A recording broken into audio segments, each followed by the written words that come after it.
శ్రీ గురుభ్యో నమ. శ్రీ మహాగణాధిపతి నమ. శ్రీ మహాసరస్వతి నమ. ఓం శ్రీమాత్రి నమ. మళ్ళీ కూడా మనము సెప్టెంబర్ మాసంలో ఈ యొక్క మిథున రాశి యొక్క ఫలితాలు చూసుకున్నట్లయితే ముఖ్యంగా మిథున రాశికి మృగశిర నక్షత్రం 3-4 పాదాలు, ఆరుద్ర నక్షత్రం 4 పాదాలు, పునర్వసు నక్షత్రం 1-2-3 పాదాలు. ఈ యొక్క గ్రహ సంచారం చూస్తే మిథున రాశికి జన్మంలో కుజుడు, అట్లాగే ఈ యొక్క బుధుడు 6వ తారీఖు వరకు ద్వితీయ స్థానం, తర్వాత తృతీయ స్థానం ముందు, అట్లాగే రవి 17వ తారీఖు నుంచి 3వ స్థానం సంచారము, శుక్రుడు కేతువు 4వ స్థానం సంచారము, అష్టమంలో ఈ యొక్క వక్రగతైన శని యొక్క వీక్షణ, అట్లానే రాహు 10వ స్థాన సంచారము, గురుడు 12వ స్థాన సంచారము. ఈ యొక్క సంచారాన్ని చూసుకున్నట్లయితే పూర్తిగా చంద్రుడి యొక్క స్థితి చూసినట్టయితే రాబోయేటువంటి అమావాస్య తర్వాత చంద్రుడు కూడా అనుకూలంగా వ్యవహరిస్తున్నాడు ఈ యొక్క మిథున రాశి వారికి. ముఖ్యంగా ఈ యొక్క కుజుడు జన్మస్థానంలో సంచారం వల్ల కొంత మానసికమైనటువంటి ఇబ్బందులు, అట్లానే మనోధైర్యం నిర్భరం కోల్పోవటము, మానసిక స్థైర్యాన్ని కూడా కొంత ఇబ్బంది పడటం, ఇంట్లో వారితో బయటతో కూడా కలహాలు ఏర్పడటం, బయటవారు కూడా మంచివారు అనుకోవటం, ఎవరో ఒకళ్ళు అందులో ఇబ్బందులు పాలు చేయటం మిమ్మల్ని సజావుగా సాగుతూ ఉంటుంది ఇట్లా. కాబట్టి కలహాలకు దూరంగా ఉండడం అనేటువంటిది మంచిది. తర్వాత ఈ బుధుడు 4వ స్థాన సంచారం వల్ల, 3వ స్థాన సంచారం వల్ల కొంత ప్రమాద యోగాలు, కొంత ప్రయాణం చేసేటప్పుడు జాగ్రత్తగా ఉండడం అనేది చాలా చెప్పడం సూచన. బుద్ధిమాంద్యత, బుద్ధి కుశలత లేకపోవటం, సమయస్ఫూర్తి ఆలోచన చేయకపోవటం, ఇటువంటి వాడి వల్ల ఇబ్బందులు పడే అవకాశం ఉంటుంది. 17వ తారీఖు నుంచి రవి యొక్క సంచారం 3లో ఉండడం వల్ల అన్నింటా విజయము, మనోవ్యాఖ్యలతో ఏదైతే ఉంటారో మానసికంగా కూడా చాలా ఉల్లాస వాతావరణం ఏర్పడుతుంది. ఈ యొక్క రవి తృతీయ స్థాన సంచారం వల్ల మీ సోదరీమణులతో కానీ, మీ యొక్క తోబుట్టువులు కానీ, మీ యొక్క ఉండేటువంటి స్వభావంలో ఉండేటువంటి స్నేహిత వర్గం కానీ అద్భుతంగా మీకు రాణింపు అనేది ఉంది. వాళ్ళందరూ మీకు సహకరించడం, ప్రతి విషయంలో మీ వెనకాల ఉండడం, ముందుకు నడిపించడం, ఇది చెప్పదగినటువంటి చాలా మంచి విషయము. అట్లానే ఈ యొక్క శుక్రుడు 4వ స్థాన సంచారం వల్ల అందరి వల్ల సౌఖ్యాలు సుఖాలు పొందుతారు. స్త్రీ సౌఖ్యము, వాహనాలు కొనుగోలు చేసే విషయంలో కూడా అద్భుతమైనటువంటి చాలా మంచి ఫలితాలు గోచరిస్తున్నాయి. వాహనాలు కొత్తగా కొనేవాడు ఎవరైనా కూడా వాహనాన్ని కూడా కొనుగోలు చేసే అవకాశంగా ఉంది. అట్లానే ఈ యొక్క గురువు సంచారం చూస్తే 12వ స్థానంలో ఉండడం వల్ల ఇప్పటివరకు పదవి చాలా అద్భుతంగా రాణించారు, కానీ కొంతవరకు ఆ పదవుల్లో కొన్ని గండాలు ఏర్పడే అవకాశం ఉంటుంది. ఏదైనా ఒక ప్రయాణం చేయడానికి వెళ్తే అది వృధా సంచారంగా మారుతుంది. అక్కడ దాకా వెళ్ళి చివరికి పని కాకపోవటము, దాని మీద విసుగు రావటం, మళ్ళీ ఎప్పటికి భరిస్తుందా ఈ పని అని ఆలోచన చేయటము, అట్లానే కొన్ని చలనాలు అంటే ఆదాయానికి మించినటువంటి వ్యయాలు చేయటము, దాన్ని కూడా మీరు దాన్ని గట్టిగా చూడటము, అయ్యో ఎంత ఆదాయం వచ్చినా ఇంత ఖర్చు అవుతుంది అనేటువంటి ఒక భయంతో ఉండటం అనేది జరుగుతుంది. అట్లానే ఈ యొక్క కేతువు చతుర్థమందు సంచారం వల్ల కొంత దుర్వార్త శ్రవణం, బంధువుల వల్ల ఇబ్బందులు, అట్లానే బంధువులు కొంత దుర్వార్త శ్రవణంగా మీకు కొన్ని వార్తలు కూడా వినే అవకాశము, ఎంత కృషి చేసినా ఇంతేనా నా జీవితం అనే మనస్సులో ఒక చింతన అనేది కలిగే అవకాశం ఉంది. అట్లాగే ఈ యొక్క అష్టమ స్థానంలో నీచస్థితి శని సంచారం వల్ల వీరికి మనోవ్యాకులత, ఆకస్మికంగా అప్పటి వరకు ఏమీ లేని ప్రయాణాలు కూడా ప్రయాణం చేసే అవకాశం ఉంటుంది పని కోసం అని చెప్పి. అట్లానే ఈ యొక్క ఎవరైనా కూడా దుష్టులకు దూరంగా ఉండడం మంచిది, కాబట్టి కొంతవరకు నమ్మకద్రోహం చేసిన వారు ఇదివరకులో మళ్ళీ మీ ముందరకు వచ్చేటువంటి అవకాశం ఉంటుంది. దూరంగా ఉండడం అనేది 100% చెబుతున్నాం. కాబట్టి ఇందులో అట్లానే ఈ యొక్క రాహు 10లో సంచారం వల్ల అధికారులు కానీ చేసే వృత్తుల్లో కానీ ఎంత చేసినా మనకి ఇంతే లాభమా అనే ఒక విషయం గోచరిస్తుంది. ఈ యొక్క 10వ స్థానంలో రాహు సంచారం వల్ల రాహు ఎప్పుడైతే 10వ స్థానంలో రాజ్యాన్ని ఇవ్వడం కూడా జరుగుతుంది. కాబట్టి రాహు 10వ స్థానంలో అధికారుల వల్ల కానీ, వృత్తిరీత్యా వ్యాపారంలో కానీ, అట్లానే ప్రైవేట్ రంగ సంస్థల్లో కానీ కొంత రాణింపు అనేది అవకాశంగా గోచరిస్తుంది. ముఖ్యంగా వీళ్ళు ఏదైతే మీరు గృహప్రవేశానికి కానీ, గృహారంభానికి కానీ, ఒక శుభకార్య నిర్వహణకి కొంత దారి కనబడే అవకాశం ఉంటుంది. ఈ విధంగా చేసుకుంటే శుభకార్యం చేయొచ్చును అని ఒక ఆలోచన ధోరణికి వస్తారు. అట్లానే ఈ యొక్క విదేశీ వ్యాపారాలు, విదేశీ వ్యవహారాలు సంబంధించినటువంటి వారికి చాలా మంచిదైనటువంటి విషయము.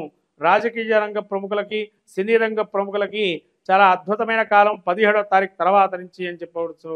అట్లానే ఈ యొక్క మాసంలో ఏదైతే రాజకీయ నాయకులు ఉన్నారో కొంత పలుకుబడి ఏర్పడే అవకాశం ఉంటుంది. అధికార గండాలు కూడా ఉన్నాయి కాబట్టి చాలా జాగ్రత్తగా వ్యవహరిస్తడం మంచిది. ఎవరిని నోరు బారేసుకోవటం అంత మంచిది కాదు. ఎవరి మీద నోరు బారేసుకోకుండా మీరు చాలా అదుపుగా మాట్లాడటం అనేది చాలా ఉత్తమమైనటువంటి మార్గము. కాబట్టి అదుపులో మాట్లాడండి. ఖచ్చితంగా మీ యొక్క ఆలోచనని అందరికీ అర్థమయ్యేట్టుగా చెప్పండి. అప్పుడు మీ యొక్క ఫలితాలు కూడా అద్భుతంగా ఉంటాయి. కాబట్టి మిథున రాశి వారికి ఈ యొక్క సెప్టెంబర్ మాసంలో చూసినట్టయితే ఈ యొక్క కుజుడు జన్మస్థాన సంచారం వల్ల విచక్షణారహితంగా కోల్పోయి జ్ఞానాన్ని కోల్పోయి మాట్లాడటం అనేది జరుగుతుంది. కాబట్టి సుబ్రహ్మణ్య స్వామి యొక్క ఆరాధన చేయటం చాలా మంచిదైనటువంటి సూచన. సుబ్రహ్మణ్య కవచం చేసుకోవటం, లేకపోతే సుబ్రహ్మణ్య స్వామి గుడికి వెళ్ళి క్షేత్ర దర్శనం చేయటం అద్భుతమైనటువంటి విషయాన్ని గోచరిస్తుంది. అట్లానే రాబోయే గణపతి నవరాత్రులలో మీరు ఎరుపు రంగు వినాయకుడిని పూజ చేయటం, లేదా సింధూర వర్ణంతో ఉండేటువంటి వినాయకుడిని పూజ చేయటం వల్ల అత్యద్భుత ఫలితాలు గోచరిస్తాయి. ఈ సింధూరాన్ని ఎప్పుడైతే గణపతికి పెట్టి మళ్ళీ మీరు పెట్టుకుంటారో అత్యద్భుత ఫలితంగా రాణిస్తుంది. గరికను పెట్టండి, సింధూరాన్ని పెట్టండి.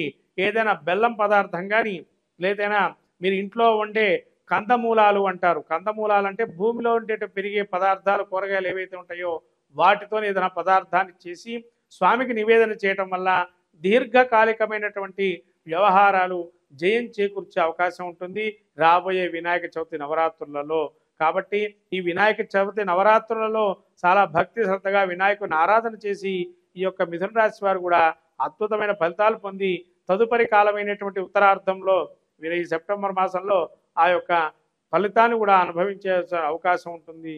మొత్తం మీద మిథున రాశి వారికి 60-40% మంచి ఫలితాలు యొక్క సెప్టెంబర్ మాసంలో గోచరిస్తున్నాయి. అందరికీ నమస్కారం. రాబోయే వినాయక చవితి, ఈ యొక్క వినాయక చవితుల్లో అందరికీ తెలిసినట్టు అంశం ఏంటంటే వినాయకుడు పృథ్వీతత్వము. అంటే సృష్టిలో మొదలుకొని పృథ్వీతత్వం అంటే మనకు భూమి నుంచి ఉద్భవించినటువంటిది. భూమి అంటే ఎటువంటిది కూడా ఆకారం లేకుండా అమ్మ సృష్టి వల్ల పుట్టినటువంటి వారు వినాయకుడు. కాబట్టి ఈ వినాయక నవరాత్రులలో ఎవరైనా కూడా వినాయకుడు అర్చన తర్పణ ప్రియ అన్నారు. అంటే ఒక్కరికి ఒక్కొక్కటి ఇష్టం ఉంటుందండి ప్రతి ఒక్కరికి కూడా. అట్లాగే ఈ భాద్రపద మాసంలో వచ్చేటువంటి వినాయక చవితిలో చాలా అద్భుతమైనటువంటి నవరాత్రులు. ఏది మొదలుపెట్టినా తలపెట్టిన కార్యం జయం సాగించేటువంటిది వినాయకుడు. కాబట్టి సర్వ విఘ్న హరం దేవం సర్వ విఘ్న వివర్జితం సర్వ సిద్ధి ప్రదాతారం వందేహం గణనాయకం అన్నారు. మనకు శ్లోకం చెబుతుంది.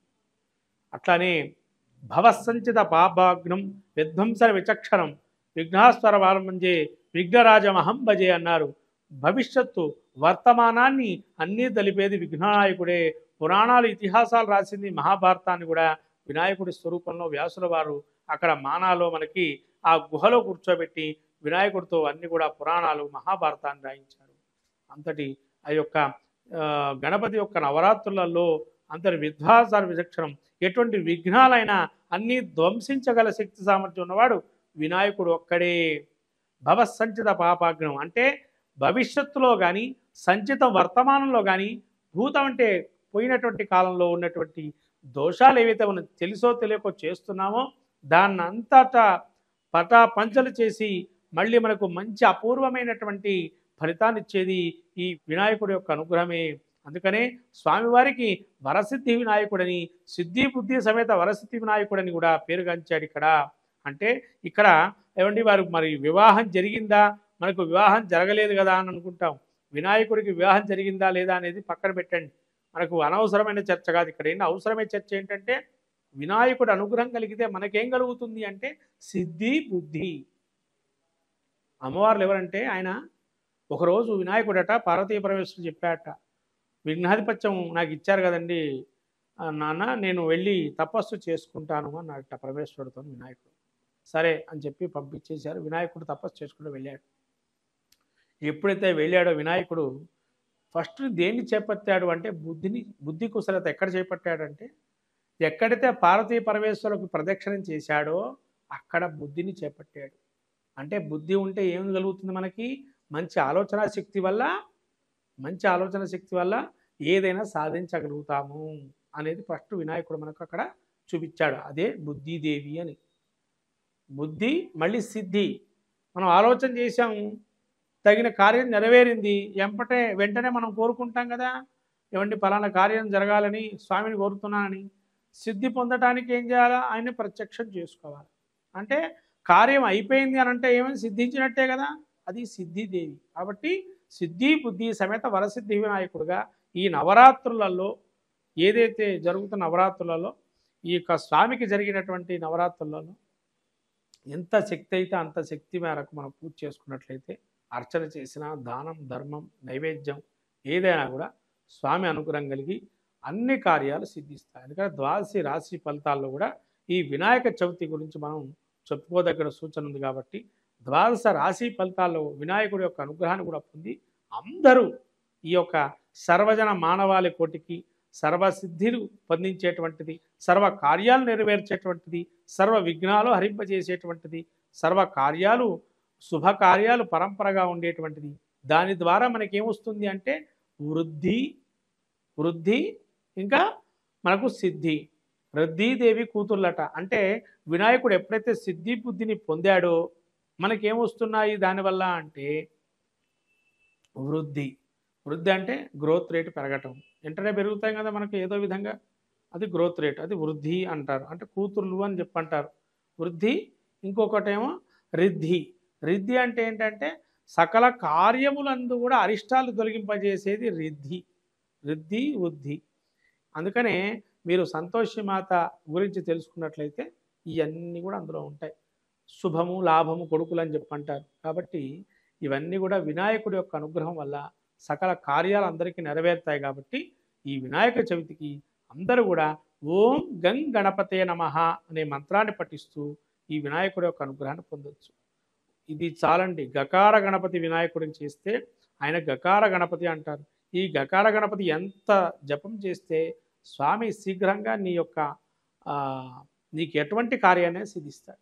కాబట్టి ఈ యొక్క గం గణపతే నమః ఏదైతే మంత్రం ఉందో ఈ వినాయక చవితిలో ఎంతవరకు అంటే అంతవరకు జపం చేసుకోవటం వల్ల మంచి సాధిస్తారు. స్వామి అనుగ్రహం కలుగుతుంది. మంగళం మహత్ శుభం భూయాత్.